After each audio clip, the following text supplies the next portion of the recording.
Good morning. You listen to FloorDaily.net, and I'm Kemp Harr. This morning, my guest is Jeff Hamar, the president of Galleher Corp., a major distributor on the West Coast. Jeff, how you doing? Doing well this morning, Kemp. Good to talk to you. I've caught you in Europe. You're actually in Italy, right? I am today, yes. So I want to talk to you about this news that you've opened a San Diego design studio. We'll get to that in just a minute. Let me ask you first, though, how's business? Business is okay. The first quarter, I think, was a bit below expectations for a lot of people. But we had a strong May and a strong June, and July. July is okay. But it certainly doesn't feel like there's as much momentum as I think we would expect given the state of the economy or kind of where we are in the cycle. It's good, but not great is how I would define it. Well, Jeff, you're a smart guy. So what are your thoughts on that? Like I've said in several interviews, some of the economic indicators are unbelievable. I mean, unemployment's down, you've got consumer confidence up, you've got low interest rates. Flooring is flat at best. So what's the reason, do you think? I think it's being driven largely by the sales of new homes and then the sale of existing homes. And we've had 10 or 11 months of year-over-year declines, I think, in those two key numbers. And it tells me that a substantial amount of flooring-related activity is driven by the sale of an existing home or new home. Mm-hmm. And you slow those numbers down, and it's really hard to outperform what's going on in that space. I think that people are putting their disposable money in other areas. I think that a lot of things are really strong, but I think housing is an area that is tied really, and flooring is tied to what's going on with the resale activity and new sales. And until we get some real momentum there, and whatever it's going to take to drive that, I think we're going to just kind of be in this place that we're at right now, which is flattish or slightly below trend kind of revenue activity. All right, one more quick question I want to ask you. I know you've gone long on hardwood. You've got some of your own brands out there. You've got some of your own manufacturing equipment. And last time I saw you at a trade show, you had some gorgeous hardwood products that were selling, in the $12 to $15 a foot range. How's the upper end of the hardwood business? It's okay. We're seeing a lot of activity in recent months on our really high-end custom products. Yeah. That space seems to be okay. Yeah. The really, where money just isn't an option. You come the next step down, and I think we've seen slower, sales of, say, houses of $2 million and higher. Yeah. Our highest end is just doing okay. Our reward line is doing really, really well, which is a slightly lower price point product that has those same compelling looks. So, I think we're doing okay, but I think it's largely because we're picking up market share. I don't think the category is really up much at all. In fact, it's probably down a bit from the last couple of years. Yeah, actually, we ran some numbers in May and said that the hardwood category was down 4% on 18 versus 17. I think that's right. And that's my gut feeling as well. One last question on that. The latest product in hardwood is this multi-layered flooring that has polymer core and a thin real wood layer on the top. Do you think that'll take off?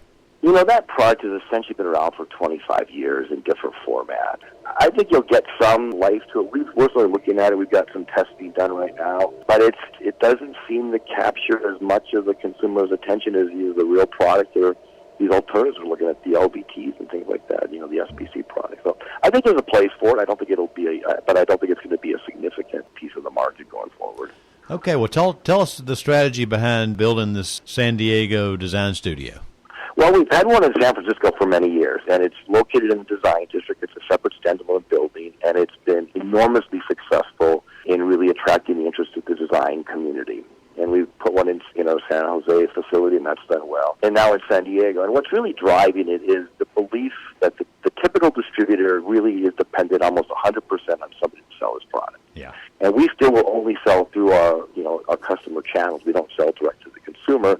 But we really felt that we needed to engage that consumer or that designer, that architect much earlier in that sales process than just waiting for them to make a decision. Mm-hmm. And if we could engage with that customer earlier, it would help our customer base secure more business.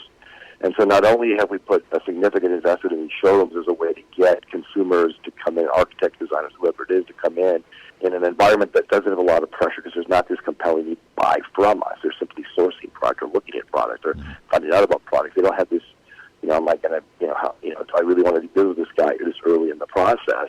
They're able to kind of go through all these variable options and make some decisions. And we found that architects, designers, and consumers love that type of an environment. And you compound that with our heavy social media efforts right now. We're doing a lot on Facebook, a lot on Instagram, where we really have invested a lot of money in driving people to the products that we sell. sell, and now the showroom is kind of the final part of the puzzle. It gives these people an opportunity to see something in a really, neat environment that's very interactive and very focused on kind of giving them the best part to their home. And it's working well. I mean, we're getting lots of business for our customers, and the overwhelming reaction from them is very positive. They like having that consumer kind of know what they want, or that designer knowing what they want when they come into their store to make that final choice. Well, I got to applaud it. So let me just mirror some of the things you just said. It's a 4,000 square foot showroom. You've done it, like you said, in San Francisco. Now you're down in Southern California doing it. Everybody has said flooring is a tactile product. You have to be able to actually see it. You can't sell it on the internet just because you need to touch it and see the how the grain looks. I've looked at some of the pictures, and I invite my listeners to go and take a look. Well, I think we have a link on our news story. I mean, it's a gorgeous place. You're teasing the designer or the homeowner with what they can do with some upper end flooring. And then, like you say, you're having a lot of discipline around the fact that they can't buy it there. You're actually showing them and getting them interested in it, and then taking them to your downstream channel, right? Yeah, we really are. And you walk in, we had a really good retail store planning person, worked with an outside agency to really develop the concept. Mm-hmm. So it's not just our displays in this. We've got multiple fixtures that really highlight the flooring really well. Spent a lot of money on lighting because I think that's really important. Mm-hmm. And then we've got these walls where we've got 100 products, where it starts with the lightest, most natural product you get, and it goes to the very darkest one in a continuous flow. And so we find that consumers walk in and they can right away, they see this is the kind of color range I'm looking at. And then you talk about texture, like what type of wire brush did you like, what type of edge do you want? You want a rounded bevel, a square bevel, a small bevel? How much do you want any surface sculpturing to it, any scraping to it? And you can lead these people, and they get so excited to be able to kind of visualize and then see and touch and feel what they actually want to put in their home. And they leave with, we have samples of everything in this big, huge sample room. So they leave with 2 or 3 samples of what they want. They can match it to their cabinets. They can match it to their furniture. Yeah. And they really feel like they've found exactly what they're looking for. And it's working well. That's great. I'm also seeing some pictures where you're showing some herringbone and some of these parquet, some things that we saw in old homes 100 years ago. They're coming back with some of these styles, right? Well, herringbone is really popular right now at the high end. Yeah. And we think that will drift into the middle price points over the next few years as well. And then parquets, we've got a whole factory that makes these every day. We make them for years. Yeah. And there's a place for those. They can be really effective as an accent room or in the entry area. All right, Jeff. Well, one last quick question. You're owned by private equity. You're owned by Quad C. That's the company that owned C&A for a while. So they're a good partner, aren't they? Oh, they're fantastic. And, they're partnering right now with Stanton Carpet as well. And they've done some wonderful things over at Stanton. Mm-hmm. And the guys at Quad C have been terrific and totally supportive. And we could not have asked for people to be better to work with when my brother and I partner sold the business, and they've been great in every aspect. Terrific guys to work with, and we're very fortunate. All right, Jeff. Appreciate it. It's good to talk to you. Have fun in Venice. Good to catch up with you again. Been talking to Jeff Hamar, the president of Galleher, and you've been listening to Kemp Harr and FloorDaily.net.